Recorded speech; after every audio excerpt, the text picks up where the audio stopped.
থেকে মাছ মাংসর থেকে কিন্তু ডিম, প্রত্যেকটা মানুষের ডিমটা প্রিয়। কোথাও কিছু নেই, হঠাৎ লোকজন এসে গেল, তাহলে তোমরা এইটা রেসিপিটা বানিয়ে দিতে পারবে। বিকেলে চায়ের সাথে কি দেবে ভেবে পাচ্ছ নি, লোক এসে গেছে। দেখো এই 4টে ডিম দিয়েই 4জনকে কেন 6জনকেও 8জনকেও তুমি এটা ব্যবহার করতে পারবে। দেখো প্রথমেই আমি গ্যাস জ্বেলে একটা জায়গায় জল নিয়েছি, আমি জলের মধ্যে ডিমগুলো তুলে দিচ্ছি, জলে তুলে দিচ্ছি। 1/2 চামচ নুন দিয়ে দিচ্ছি।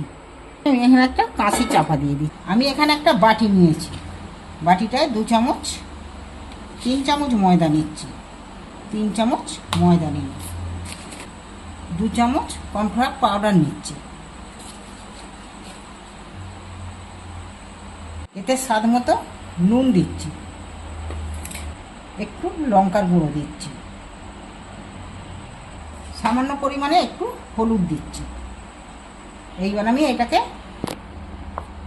ভালো করে মিক্সড করে নিচ্ছি।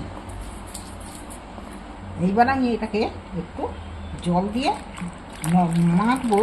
বাটারটা যে তৈরি করব, কিন্তু এটা খুব বেশি ঘনও নয় আর খুব পাতলাও নয়।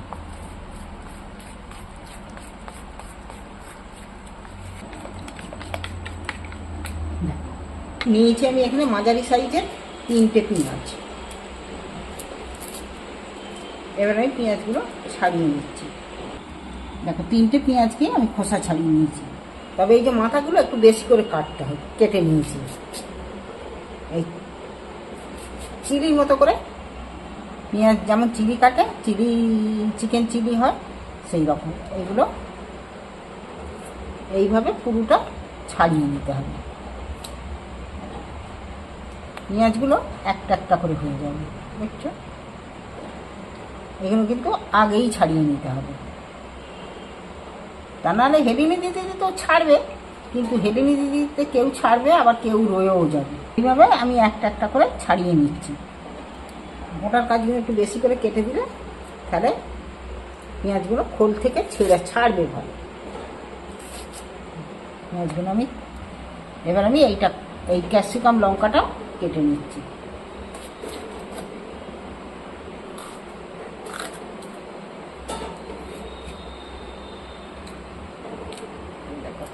ফেলে দিচ্ছি, একটু বড় বড় সাইজ করে কাটছি।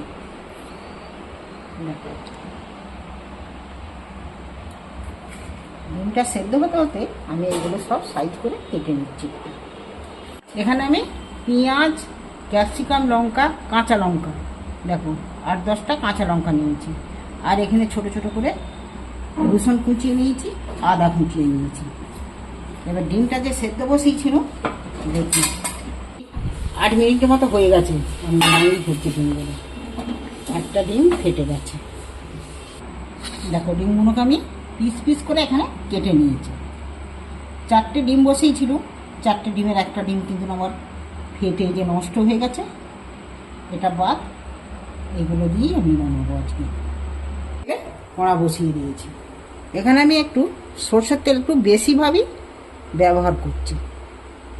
এর মধ্যে আমি কিন্তু কিছুটা 1 চামচের মতো ময়দা আমি উপরে ছড়িয়ে দিচ্ছি। কেন? এইটা কিন্তু শুকনো না দিলে ডিমটা যখন ওইটা গোলাটার মধ্যে ডোবাবে, ডোটার মধ্যে, তখন কিন্তু এতে ডিমটা লাগবে না, বেরিয়ে চলে যাবে, এতে কামড়ে জড়িয়ে ধরবে না। এইটার জন্য শুকনোর উপরে একটু ময়দা ছড়িয়ে নিচ্ছি, যাতে ওইটা ডোবালেই ওর মধ্যে এটা লেগে থাকে। দেখো তেলটা এখন কিন্তু খুব গরম হয়ে গেছে। এবার আমি এইটার মধ্যে একটা একটা করে ডিম তুলে দিচ্ছি। হাতে করে দিলে হাতে বড্ডই জড়িয়ে যাবে।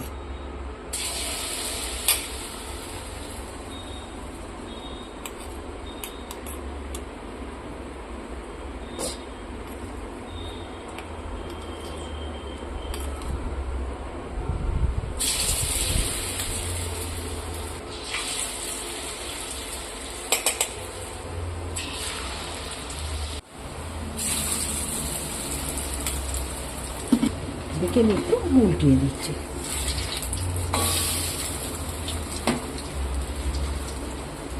কিন্তু ভাজা হয়ে যেতে কালারটা দারুণ এসেছে।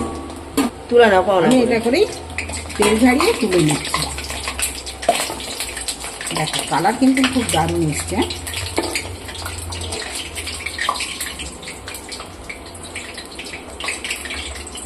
এবার আমি বাকি ডিমগুলো ভেজে নিচ্ছি।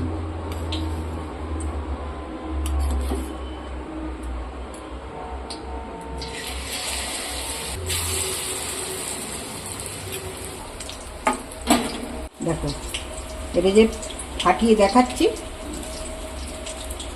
কত পাতলা এটা হয়েছে। দেখো একদম দেখতে পাচ্ছ পাতলা হয়েছে। এটা কিন্তু রেস্টুরেন্টের মতো খেতে টেস্টি হবে। এইভাবে লাল লাল করে এগুলো কিন্তু তোমরা ভাজাও খেতে পারবে শুধু চায়ের সাথে।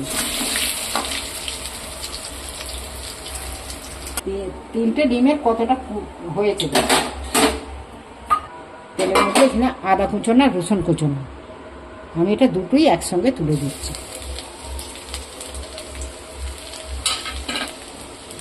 এবার আমি এটাকে ভালো করে নাড়াচাড়া করে একটু ভেজে নেব। প্রথমেই আমি কাঁচা লঙ্কাগুলো তুলে দিচ্ছি। কাঁচা লঙ্কা আর আদাতে রসুনেতে একসঙ্গে ভাজা হলে এর যা দারুণ একটা সেন্ট উঠে না।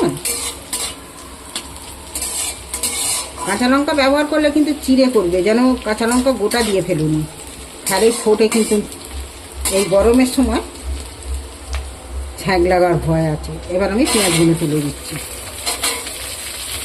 কাটা পেঁয়াজগুলো। দেখো পেঁয়াজগুলো তো প্রত্যেকটা পেঁয়াজ আমি খোল থেকে ছাড়িয়ে নিয়েছি।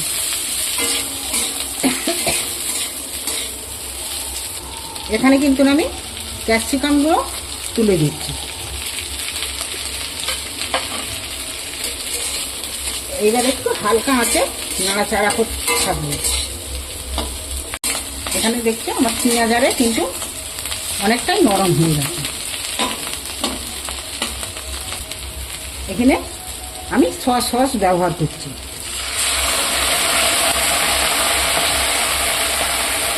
যেমন বাটিতে সস দিয়েছি, এইটা টমেটো সসও ছোটো বাটির 1 বাটি দিয়ে দিচ্ছি। তোমরা পারলে এখানে টমেটোও দিতে পারো। এখানে 1 চামচ ভিনিগার দিচ্ছি। এখানে আমি স্বাদ মতো নুন ব্যবহার করছি,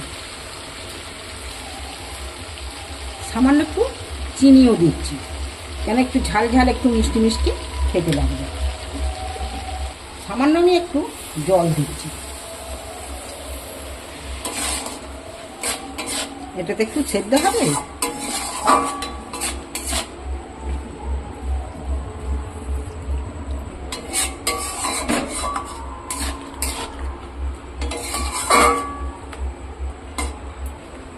দেখো ওইটা ফুটে অনেকটা গাঢ় হয়ে গেছে। এইবার আমি ভাজা ডিমগুলো এর মধ্যে তুলে দিচ্ছি, দিয়ে এবার এটা নাড়াচাড়া করতে করতেই এর রসটা আরও শুকনো শুকনো হয়ে যাবে, টেনে নেবে।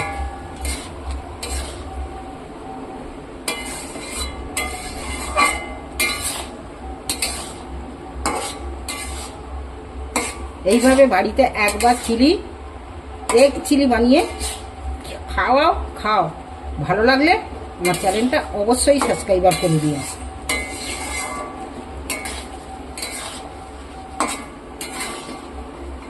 সব করে দিয়েছি, আমার চিলি রেডি।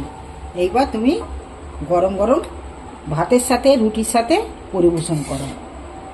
এই রেসিপি একবার খেলে এর মুখে লেগে থাকবে আর বারবার একে খেতে ইচ্ছা করবে।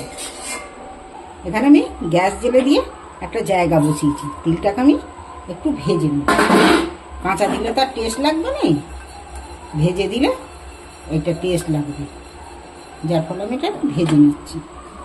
এখানে কিন্তু আমি উপরে রেস্টুরেন্টের মতো সাদা তিল আমি একটু ছড়িয়ে দিচ্ছি, খেতে কিন্তু দারুণ হবে।